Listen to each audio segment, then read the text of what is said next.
A to B உங்கள் பசியார எங்கள் ருசி பேசும். இந்த விவசாயிகளை பாதுகாக்கின்ற வகையில் விவசாயிகள் தன் உயிரை மாய்த்து கொண்ட நிலைமை ஏற்படும் போல் இருக்கின்றது. 20 நாட்களாக பெய்த மழையினால் கை வைக்க முடியாத அளவுக்கு குறுவை போய்விட்டது.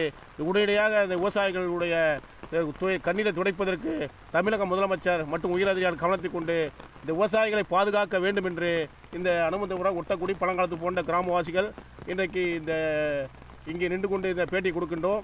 மிக மோசமாக இருக்கின்றது. வயலை அறுவடை செய்ய முடியாத நிலைமை ஏற்படுகின்றது. முளைத்து விட்டது. அதில் ஒரு முக்கியமான காரணம் என்பது தூர்வாராத காரணம். தூர்வாருவதற்கு அரசாங்கம் அதுக்கான ஏற்பாடை செஞ்சோம். வாரிய கான்ட்ராக்டுக்காரர்கள் முறையாக தூர்வாராமல் அதை கிட்டாச்சி வயலில் வாய்க்கால் இறக்கி எடுத்து சென்று விட்டார்கள். அதுதான் முக்கிய காரணம். இருந்தாலும் 20 நாட்களாக பெய்த கனமழை விவசாயிகள் இந்த அறுவடை செய்ய முடியாத மோசமான நிலைமை ஏற்பட்ட காரணம் என்பது ஏற்பட்ட கனமழை தான்.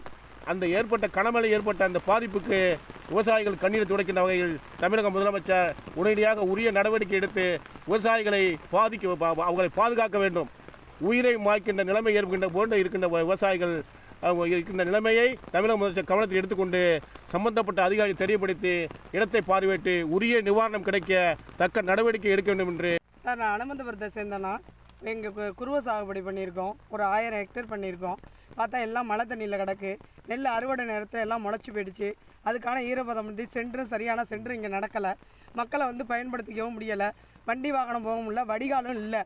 இந்த வாய்க்காலை தூர்வாராமல் கிடக்குது. அதனால மக்கள் ரொம்ப கஷ்டப்பட்டுக்கிட்டு இருக்கோம். இவ்வளோ தண்ணியில் கிடக்கு, என்ன பண்ணுறதுன்னு தெரியாமல் நாங்களாம் கஷ்டப்பட்டுக்கிட்டு இருக்கோம். வாய்க்காலை வேணால் பாருங்கள், 100 நாள் வேலையும் கொடுக்கறதில்ல. இதுக்கு சரியான நடவடிக்கை அதிகாரிகள் பார்க்கவும் இல்லை. இப்போ நாங்களாம் முயற்சி பண்ணி எல்லாம் செய்கிறோம். இதனால் ஸ்டாலின் அவர்களுக்கு முதலமைச்சருக்கு தகவல் தெரிவிக்கும்படி கேட்டுக்கொள்கிறோம்.